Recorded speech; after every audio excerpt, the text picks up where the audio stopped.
To analyze this contact zone, Smith utilizes French sociologist Pierre Bourdieu's concept of habitus, the internalized semi-conscious social practices, dietary habits, and domestic routines that define cultural identity, while the public sphere of Ascot's fortress were strictly Egyptian, exhibiting standardized state administrative seals and military architecture. The domestic and mortuary spheres revealed a high degree of integration with the local C group population.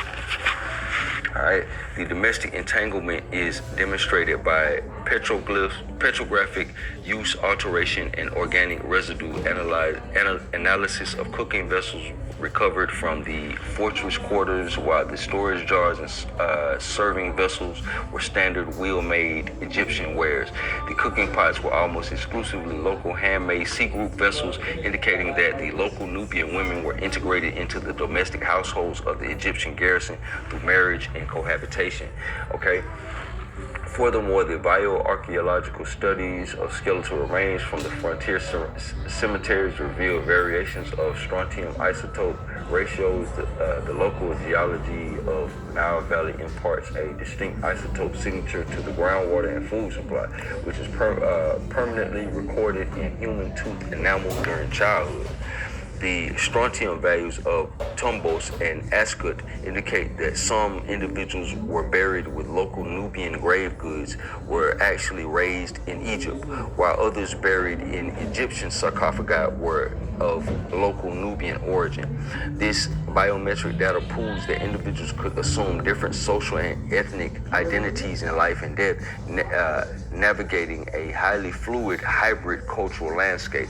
So they go back and forth, and they kind of freely interacted with one another, and that's kind of what you see from, to an extent, from what I understand, just observing it.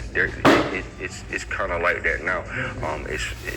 I know as far as the Egyptians and the Nubians, I know it's certain things or whatever case may be, as far as their relationship between the two countries and everything like that. I know, I know Egypt is supposed to be the more prestigious type place or whatever that case may be.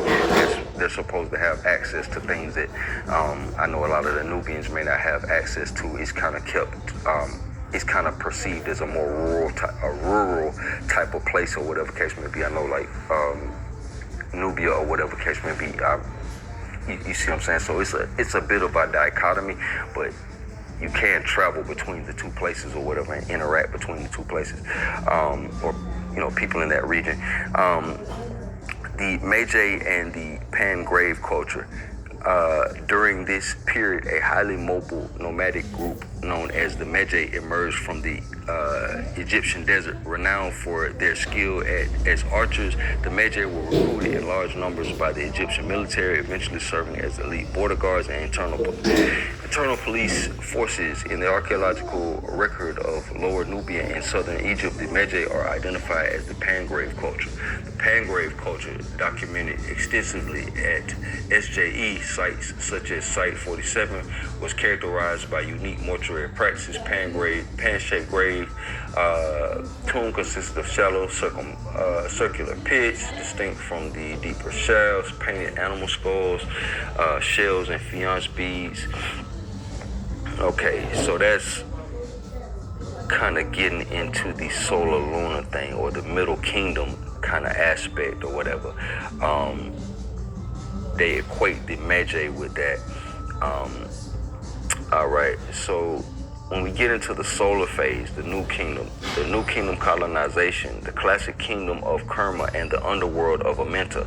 Okay, so the triumph of the sun god Ra and the solarization of the soul, cosmological phase. The solar mythos achieves total ideological dominance over the Nile Valley.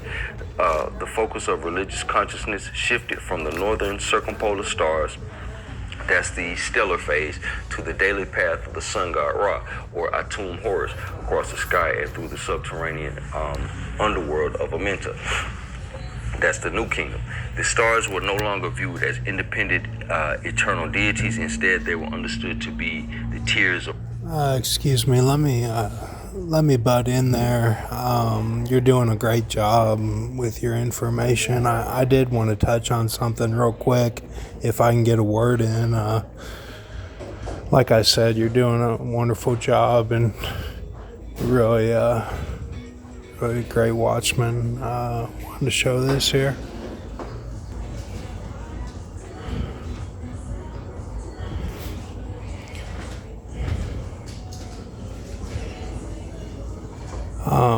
Now I don't know any of these people or anything. I don't watch any of this, but that's BA in the middle. That's Uncle Mark on the left.